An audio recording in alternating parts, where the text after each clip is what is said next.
ഒറ്റക്കറിക്കുള്ള സമയം മാത്രമേ ഇന്നെൻ്റെ മുന്നിലുള്ളൂ എന്ന് തോന്നുമ്പോഴത്തേക്കും ഇതുപോലെ എന്തെങ്കിലും ഒരു ഉടായ്പ പരിപാടിയാണ് ചെയ്യുക കേട്ടോ.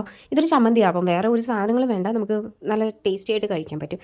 തിരക്കെന്ന് പറയുമ്പോൾ നമ്മുടെ പല പല ഡയറ്റാണ്. എനിക്ക് ഹെൽത്ത് അല്ലെങ്കിൽ സ്കിൻ കെയർ ഉണ്ടാവും, അമ്മയ്ക്ക് ഷുഗറിൻ്റെ ഡയറ്റ് ഉണ്ടാവും, കുഞ്ഞിനുള്ള സ്പെഷ്യൽ ഡയറ്റ്, അങ്ങനെ എല്ലാം കൂടെ ചേർന്നൊരു അവിയൽ വരുവും. പിന്നെ വർക്കുകളും കാര്യങ്ങളും വീട്ടിലെ കാര്യങ്ങൾ ഇങ്ങനെയൊക്കെ വരുമ്പോഴത്തേക്കും നമ്മൾ ആകെ അങ്ങ് ഫ്രസ്ട്രേറ്റഡ് ആയി പോകും. അപ്പോൾ നമ്മളെപ്പോഴും വളരെ സൂക്ഷിച്ച് ജോലികളൊക്കെ ഒന്ന് പ്രയോറിറ്റൈസ് ചെയ്ത് അറേഞ്ച് ചെയ്യുകയാണെങ്കിൽ എല്ലാ കാര്യങ്ങളും നടക്കത്തുള്ളൂ. ഇല്ലെന്നുണ്ടെങ്കിൽ ചില കാര്യങ്ങൾ നടക്കും, ചില കാര്യങ്ങൾ നടക്കില്ല.